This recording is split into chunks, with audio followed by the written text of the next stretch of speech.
Welcome back, everybody. It's another episode of Butt Crack Cycles. My name is Paul. This is my YouTube channel. It's about old Harleys.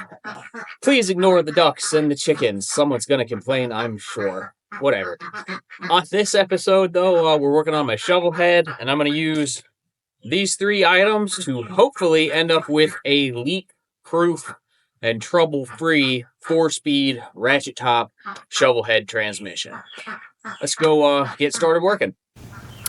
Okay, so I'm working on this Shovelhead transmission again out of my orange bike. The last episode we put this top plate back on. Spoiler alert, I may end up pulling this top plate back off and switching it for another one that I have. And also pulled out our main seal. And the reason we pulled the main seal out here was because I had already pulled the sprocket off to do a sprocket change on this transmission, and that seal was starting to look kind of ooky-gooky, as well as the old spacer. And so today we're going to reseal this, but we're not going to do it the way that the factory says to do it. We're going to upgrade this, hopefully to something that does not leak. So I mentioned this in the last episode. I'm replacing the factory spacer with this one. And this comes to us by way of a guy named Ray in Canada. This is Ray's Magic Spacer. You can see he machines this spacer, and the little trick to it is that down in here he machines a groove on the inside diameter to put an O-ring. It comes with a few extra O-rings. And so we're going to be using this on the inside of the transmission, and then we're going to put an actual Harley Davidson oil seal on the outside, sandwich them together like that over the shaft, and then lock our sprocket nut on, or lock our sprocket on rather, with this super nut.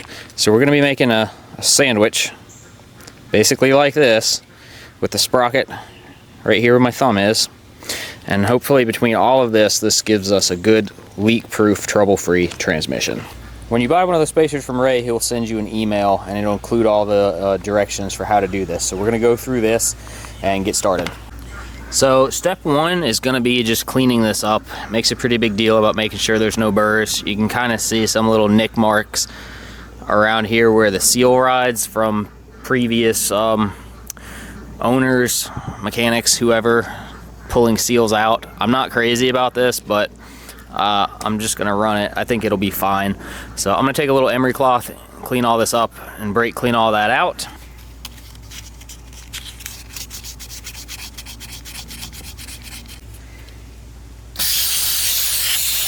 Seems like I've gotten that reasonably clean, and as much of this dressed as much as I really can without taking off too much metal. I took a very small file and smoothed all this down some, and then just emery clothed it on the inside. The next thing is they talk about sort of dressing the sharp edges on the splines here. So I'm going to use a roll-lock disc. It's like a rubber disc for a rotary tool, and just kind of gently go over all of this.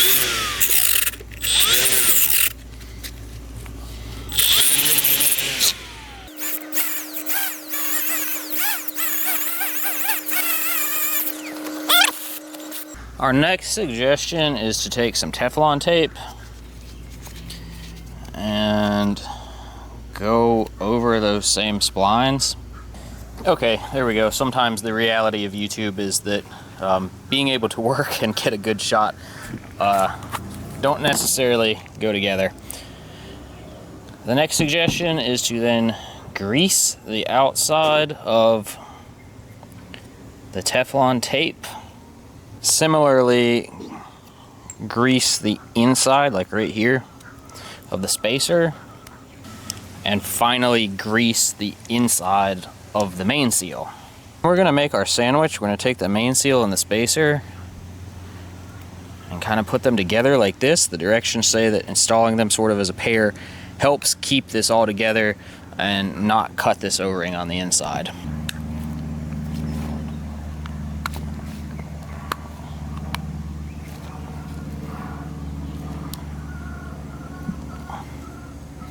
Well, The spacer went on by itself pretty easily. I don't think I cut anything.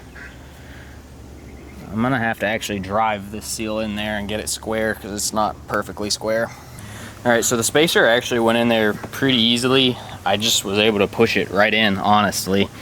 And I've gotten the main seal essentially started. It looks pretty square. This is actually the main shaft socket removal tool, but I think if I'm gentle with it, this will work pretty good as a seal driver.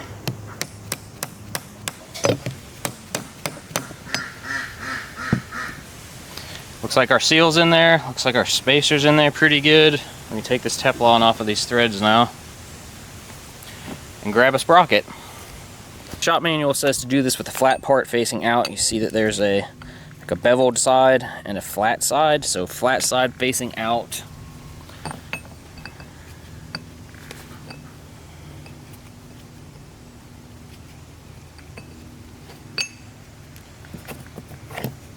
Then lock washer.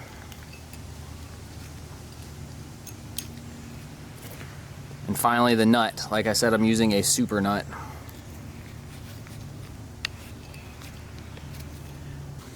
Remember kids, the nut is reverse thread, so lefty tighten, righty loosen. So you can see I've got a section of drive chain here. And I'm just gonna wrap this on it this way, since we're turning to the left. Eventually you'll get to a spot where you got enough chain wrapped on there, now it's kind of locked itself in place. Take a 1/2 inch impact. Remember, lefty tighty here.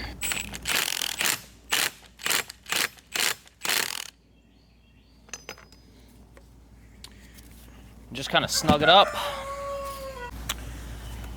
Torque wrench set to 140. This is a oldie but a goldie. I was gonna use my newer snap-on one and then remembered that it only goes forward, not reverse.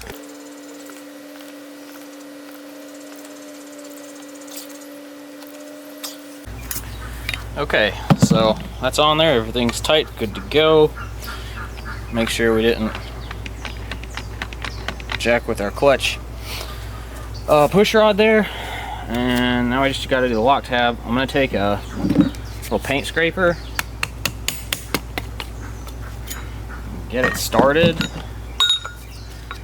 and then like a blunt chisel.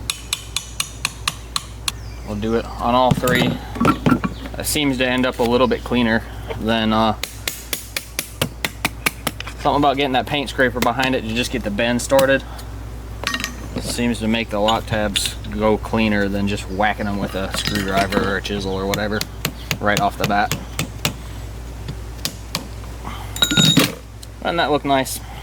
Okay, so really this is ready to go back in the bike, but before I do that, I actually am going to change this top plate again. This is not the one that came off the transmission. The one that came off the transmission had so much wrong inside of it that it ended up being cheaper to just buy this one. This is a good used one, but it does have one flaw. It has a small sort of hairline crack right here. Okay, finally got the camera to focus on it. You can kind of see it right there in that shot, like right here around this dowel pin. It's been TIG welded on the bottom side, and whoever did the welding did a good job.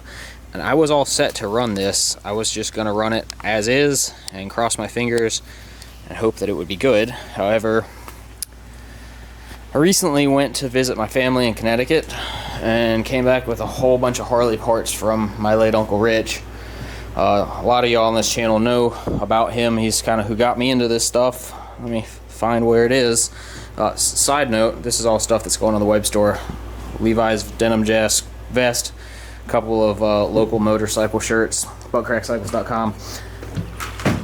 Anyways, Rich is kind of who got me into all this stuff, and he passed away several years ago.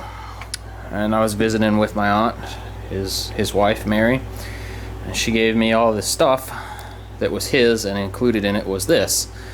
And this one is not cracked, and looks like it's in pretty darn good shape. Got this nice chrome shifter, and it's an FL lever down, which is what my bike needs.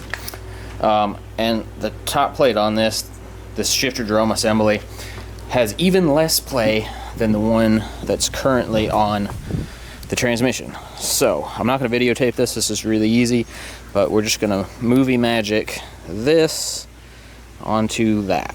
So there we go. One nice shiny one on top of there, courtesy of the Richard J. Avery collection. And I probably could have ran this one and it would have been fine. I didn't really like that little crack. I knew it was there when I bought it, but like I said, you can see right here it's been TIG welded up, and it looks like they did a pretty good job, but it does still have that little small crack right there. Anyways, I guess I'll probably keep this as a spare. Maybe I'll throw it on the web store if somebody really wants it. I don't know. But it's nice to have this one on here that I had zero worries about, and a little piece of Rich's old shop riding around with me. Got some 80-90 gear oil here. I'm gonna go ahead and just fill the transmission up. Oh, I'm not. It helps when you take the lid off, doesn't it? Anyways, now we're gonna fill the transmission up. I've got it setting pretty level here. The shop manual says you can put 24 ounces in one of these. Doing a little bit of reading online, a lot of guys are like, 16 or 18's better if you're trying to have a leak-free transmission, and that's still plenty of gear oil to where it's not going to tear anything up inside by being low on fluid. Alright, so it's about 18 ounces of fluid in there.